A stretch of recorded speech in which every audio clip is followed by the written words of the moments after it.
Two, that they've stolen a rangatira, and when they click that that's what they want them to do, they're like, oh, sorry, you've kidnapped the wrong two Māori. This is not our work, but what happens is that a man there called King, he hears about these two that have been kidnapped, and so he forms a relationship with them, treats them extremely well. By 1805, that man is then Governor King. So what happens is that Māori know that we can go, we already have a relationship with this man. We come over, Te Pahi stays with him for 3 months. Okay, 3 months, and he's got his crew with him. They go over. You can read about all of this whānau and a couple of things from the tribunal, but these are they're on the reading list for Tash, but these are the Te Paparahi o Te Raki reports, or what's known as the Ngāpuhi claims. Okay, Ngāpuhi claims, this is all, you can read about this type of thing in there. But anyway, this is where we first learn about kāwanatanga, okay? That word, kāwanatanga. And it really is, that Te Pahi, arrives and he's like, tell me about Pākehā law.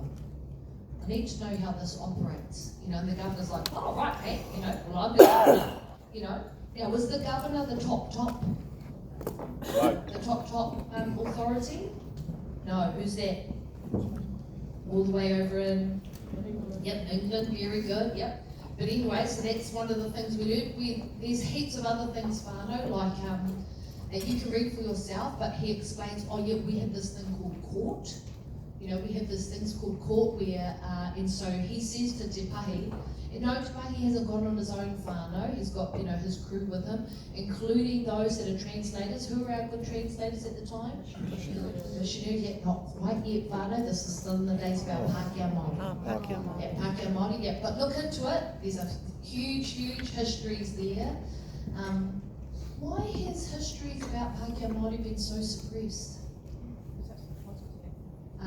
Because maybe that's a positive and people don't really want us to remember the positive. This is it, yeah. Is that people go, we can't have people knowing, that these Europeans would choose Māori society, like native society. But I'm telling you, there's such amazing stories, like Pākehā Māori, especially down here, but also, like, for example, there's an African American Māori strain down here.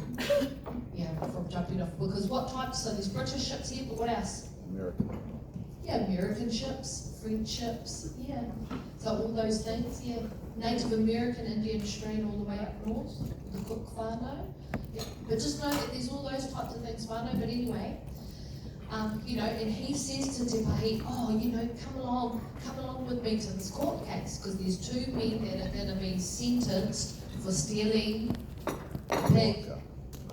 Now, what is the potential punishment for stealing a pig, whānau? Death. This is explained to Te Pahi, and Te Pahi's like, whoa, savage. And he has this exchange, through the translator with the governor, where he goes, right, because in my culture, when a man is hungry, you feed him. Yeah, and it's really interesting because what he even says is, if it was railway iron, I might have understood. If it was railway iron, but not food, not food. Anyway, you read about the story yourself, whānau, but the two men are sentenced to be hung on the Monday.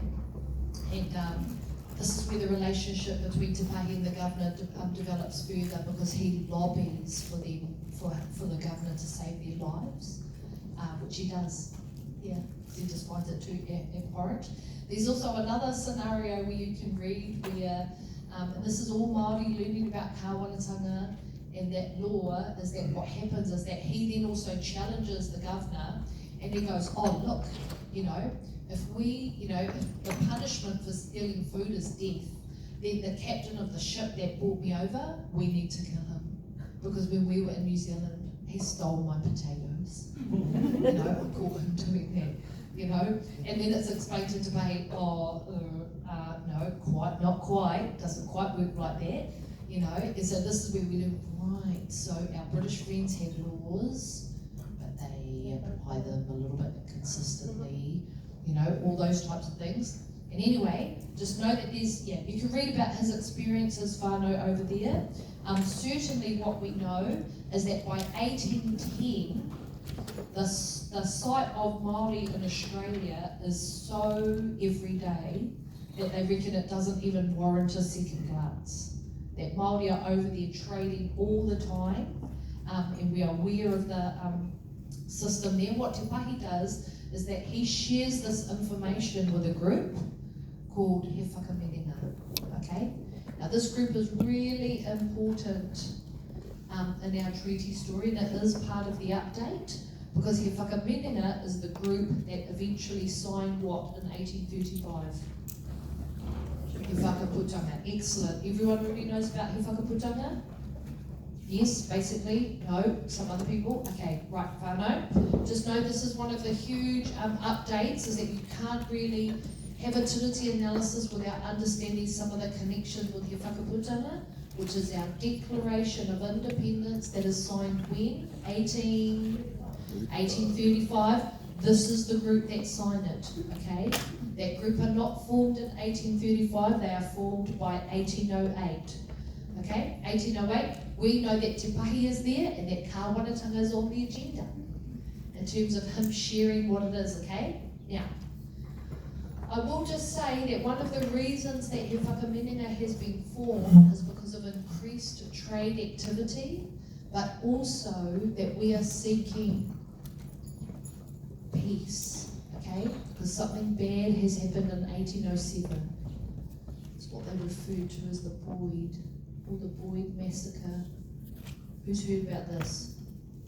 Right, some of you capability ones, who wants to talk about it?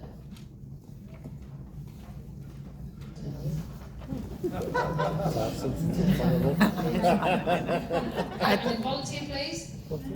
Amongst you learning utility people. No, hey, voluntold. I don't know too much. I just know Tasha's yet. The Boyd was the massacre of the Boyd was. I can't remember the full story, but I know that a Māori chief was on the boat and he got treated like a slave, and then but his old brother was a higher ranking chief. Yeah, and then when they came back to Whangaroa, the older brother saw the mistreatment of his brother and massacred the whole boat. Excellent. That's it, Pam. Yep. It's being referred to as the Boyd Massacre or the Boyd Incident more recently, that they were about a young rangatira who's mistreated, but the boat, so this is a British trading ship, because have Māori jumped on all these ships? Yes. You know, so all part of the trading whānau, that there's a huge thing in Māori society where you pursue knowledge, knowledge and learning is this really big thing. That in part comes from our, that comes from our like creation stories, our cultural stories. What's the story? Who is it? He goes up to get the kite. Yeah, Tani. So everyone in the room knows that. Yeah. Yeah. Everyone knows that one goes to get the kete. So this is the thing, is that to pursue learning and knowledge is a cultural thing in Māori society. So if you have the opportunity to jump on a British boat, to go out, that's why like those old school movies of like Moby Dick and there's people on there with mata ora, that's not an incorrect representation.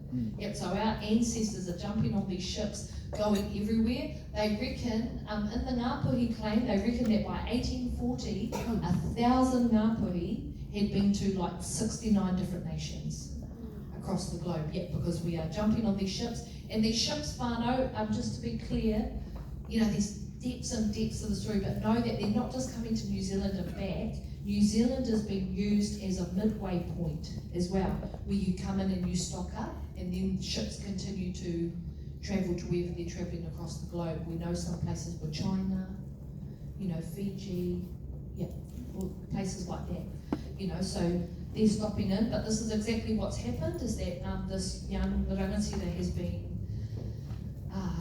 tortured, and I'm not sure what the captain of the ship was thinking, but they are sailing back into the harbour from where he's from. Yeah. So, true story, when his older brother, who's the paramount rangatira there, sees the state of him, he executes the crew, 80 of them. He then burns the ship to the bottom of the Whangaroa harbour, where it still is today. and they have one of those. They have like this replica of the ship like bobbing on the water above it. I think that's called like dark tourism or something like that. It is, you know, where it's like the go around. Yeah, but they do. It's still there today. Yeah. Yep. And so, you know, what Te Pahi does as well is he hears it's happening and he rushes down to the beach, but he can't stop it. Why is that? Why can't he stop it? Yeah, he's not the rangatira of that bay. That's right, you know. But bad in terms of the relationship that is developing, the friendship that is developing, because up until this time, one of the reasons why the governors have been saying yes Māori come, yes Māori trade here, is because there is a recognition that Māori, you are protecting British subjects who live in New Zealand.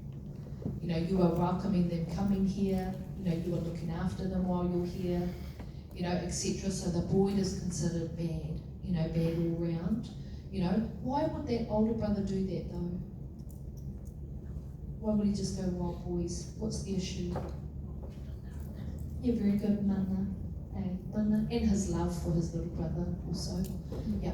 But so we know that some of these things are on the agenda whānau when he whakamenenga. So the Māori, a translation of he whakamenenga is the Confederation. This is a huge group. They're the ones that Te Tiriti is addressed to. If you read the beginning of Te Tiriti, it says to the Confederation of the United Tribes of New Zealand. Okay? So important group in terms of this is when they're framed, and this is why they're formed. It's around incidents like the void and how can we prevent something like that happening again. Now, what I will tell you right from here is that our British ancestors try and do something about it. So they start putting out, this is when we know that Britain starts putting out different acts of parliament from London. I read one the other day and it's literally called like the Murderers Act. But it is things saying, hey, you British subjects, wherever you are, you're going to be held accountable to British law. You know, don't think that you're just out having a party in the islands, you know, and can do whatever you want. You will be held accountable. Same with the governor in Sydney, especially after the void. He starts putting out different proclamations going, ship captains, you cannot just treat Māori like you would any lower class Briton. You know, they must be treated with respect, and specifically says, if we do not do that, this is going to harm our relationship, which is going to harm our trade. You know, specifically on that. So do know, whānau, that they do start trying to do something. One of the other people that start to do something as well is a group that comes over in 1814. Who is it? Some of you mentioned them before.